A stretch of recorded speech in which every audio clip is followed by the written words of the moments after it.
Alright, hello everyone, hopefully an okay editor 357 here, and happy Thanksgiving. Assuming this video was finished on time and uploaded when I wrote the script and recorded it, which was Thanksgiving. And I actually just finished the script now, and it's definitely longer than I expected. I don't know what it's gonna equate to watch time or like how long the video's gonna be, but let's make it a race against time as I'm recording right now and editing afterwards. I had a lot of fun writing the video, and I'm looking forward to the finished product and sharing it with you all. Before I begin the main topic of this video, I just want to say thank you guys for sticking with me through the past few days for my videos. I know they weren't much, but I'm back to end this month strong with some videos I'm really looking forward to sharing with you all. Since today is a holiday and it's been a few days since I've done a longer and more in-depth video, I figured I'd make today's video more relevant to what I made my channel to talk about, visual novels. So, similar to my top 5 favorite anime list from Sunday, or I'm pretty sure it was uploaded like very early Monday morning, I will be doing a top 5 list of my favorite visual novels. One last thing I'll say before I start is that there are a ton of visual novels out there that I still haven't read yet. So this list isn't a definitive top 5 of all time, but rather my personal 5 favorite visual novels I've played. Although I do think a lot of these are some of the best examples of what the medium has to offer. All that being said, let's begin.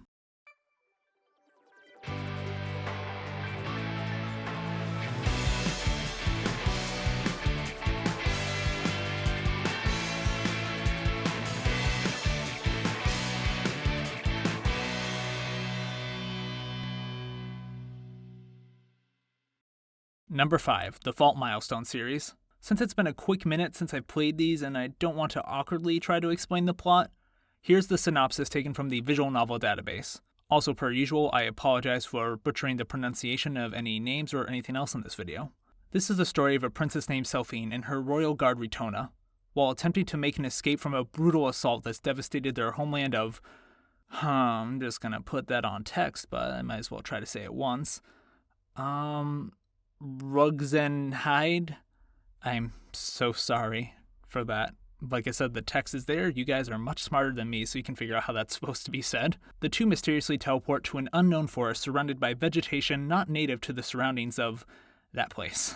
The atmosphere is thick and heavy, and no sign of life can be found, which is particularly unusual for such a lush forest. Sign of life isn't the only thing missing, though. Something is odd about this land. Something is amiss. But Selphine and Ritona are too startled to notice the obvious. Who are the assaulters and what was their goal? Where did Selphine and Ritona end up traversing to? Will the two make it home safely? And more importantly, what will they come home to once they do? Falls Selphine, a bubbly, happy-go-lucky princess, and her sharp-witted but slightly misanthropic royal guard Ritona. In their journey of a lifetime, as they head back to their homeland of... As they journey back to their homeland, period, there's definitely no more to that synopsis. No, that they end it right there. Homeland, period. That's it.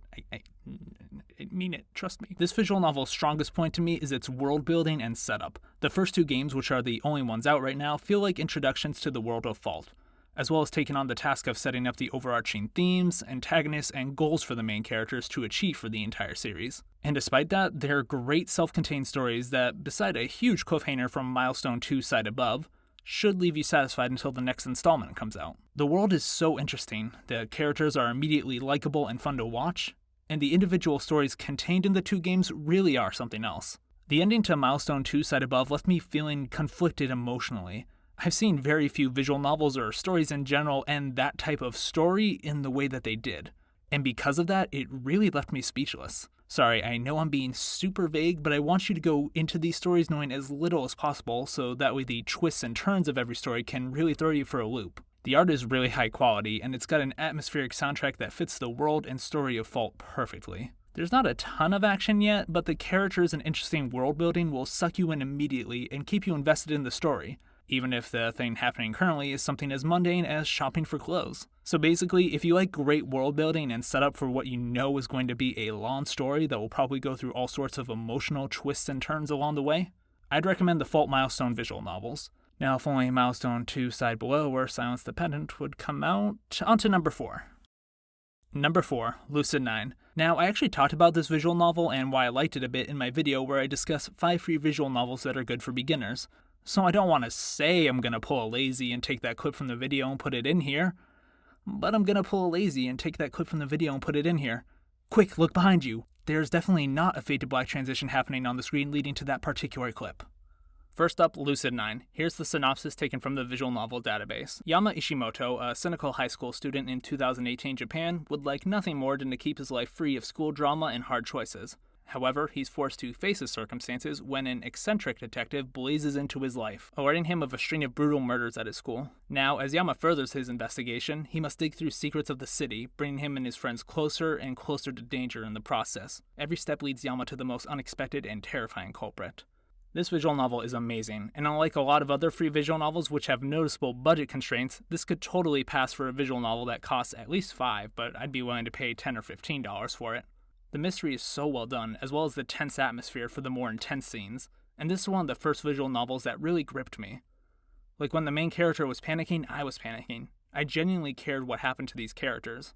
The main character's development is really well done, and all the other characters in that visual novel are great, and at times can be a little tropey, but have enough depth behind those tropes to get you to love them. This is still one of my favorite visual novels. The art and soundtrack are amazing as well.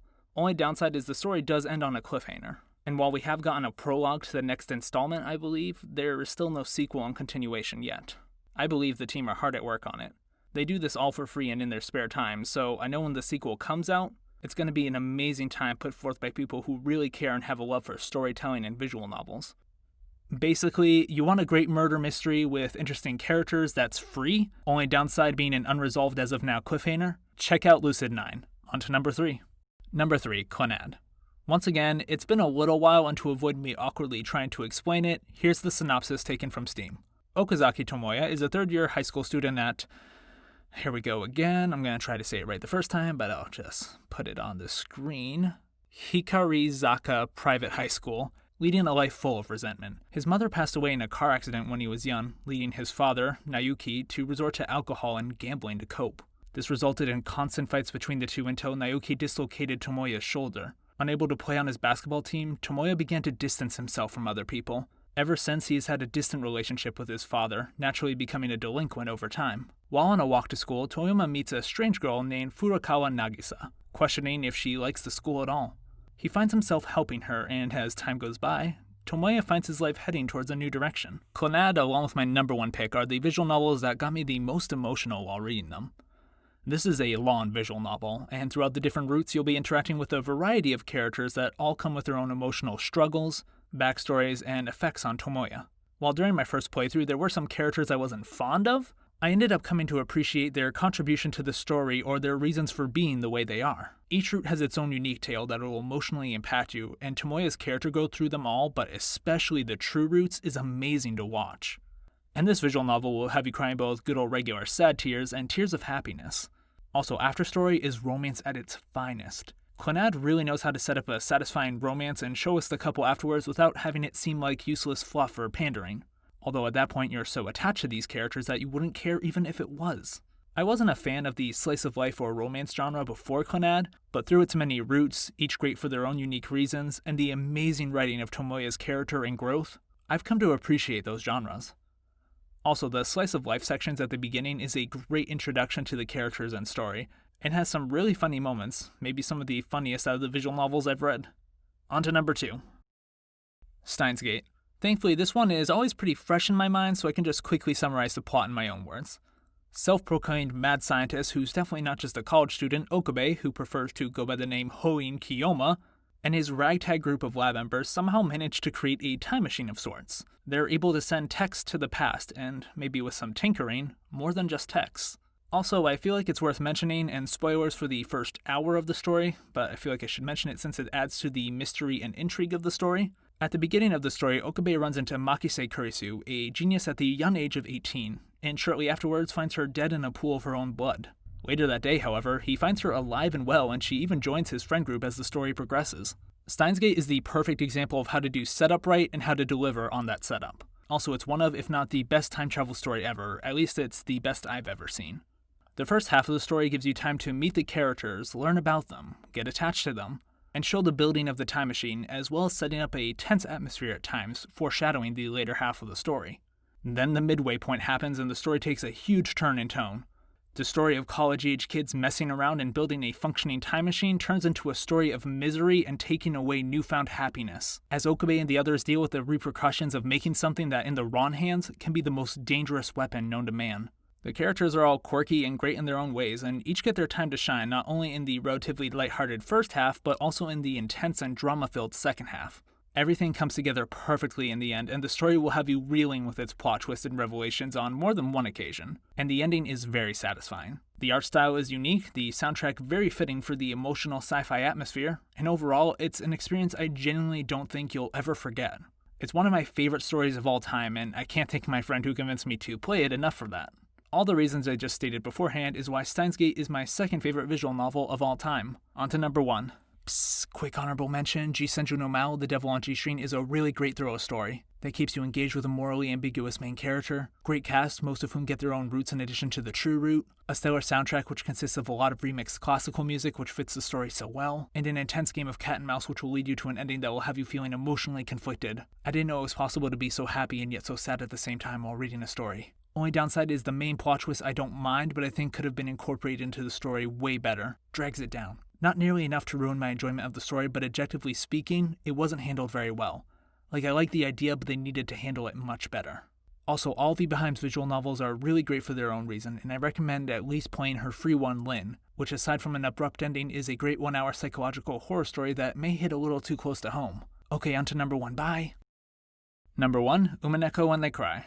I will describe the plot of the first chapter as spoiler-free as possible, but know that chapter 1 is basically an extended introduction and setup. And by halfway through the second one, you feel like you're reading an entirely different type of story. Like same characters, setting, and conflicts, but it's hard to explain. Anyways, there's this one family called and I feel this one shouldn't be that hard, but I'm just like really bad. Anyways, there's this one family called the Ushiromiya family, and they are rich. And the head of the family, Kinzo, is supposedly going to kick the bucket soon, so the entire family, Kinzo's children and grandchildren, go to the island to discuss the distribution of his inheritance. But the family gets trapped on the island due to a storm and receive a letter from a so-called witch, claiming that if the family can't solve an epitaph made by Kinzo, that the witch will be taking everything owned by the family. Also, since the genre of Unecho is a murder mystery, I don't think it's too spoilery to say death happens. And it's up to the surviving members, particularly one of the grandchildren who serves as our main character, Battler, to figure out who committed these brutal murders. Was it one of the family members, the servants of the family because they have servants, I forgot to mention that? Or were these crimes committed using magic, maybe the magic of the supposed witch who gave the letter to the family? Also, I'm just realizing now that I mentioned the island as just the island. They own an island. Like I said, they're very rich. That is their island. And that's the island they're trapped on due to the storm and where all the deathy death happens. But basically, stuff happens. Then episode 1 ends. And then a lot of stuff happens that if I tried to describe to you what was happening in episode 8 after, say, you only finished episode 1, you'd look at me like I'm crazy. Unecho is mystery at its finest. It's both parts a love letter to and a deconstruction of the mystery genre as a whole. Nothing is as it seems, and I definitely recommend keeping a notebook nearby to take notes to try and solve the mystery yourself. Because while Unecho gives you all the hints and evidence you need, it will never flat out tell you the answers in the visual novels. The most you'll get is a story that basically reveals one of, if not the most important aspects to the mystery, but you have to decipher the story using the clues and evidence you've been given up to that point to reach the answers. And it's so good. But maybe at that point you won't even care about the answers.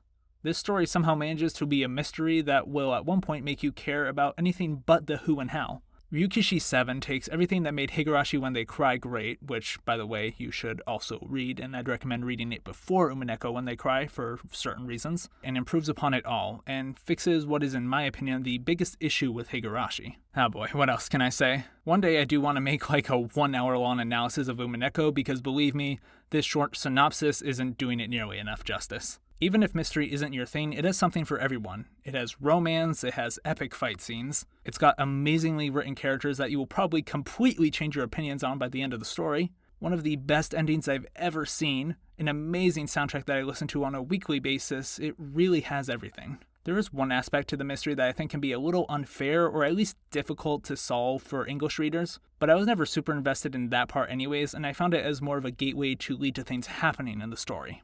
Basically, if you like anything good, read Unecho When They Cry. While the genre is technically mystery, it really is just something else that combines elements of every known genre, and it even changed the way I looked at certain aspects of life. I'll say it in red. Unecho When They Cry is my favorite visual novel series ever, as well as one of the most cleverly and well-written stories I've ever seen. And Ryukishi7, please never stop making visual novels. Well everyone, that's it for the video.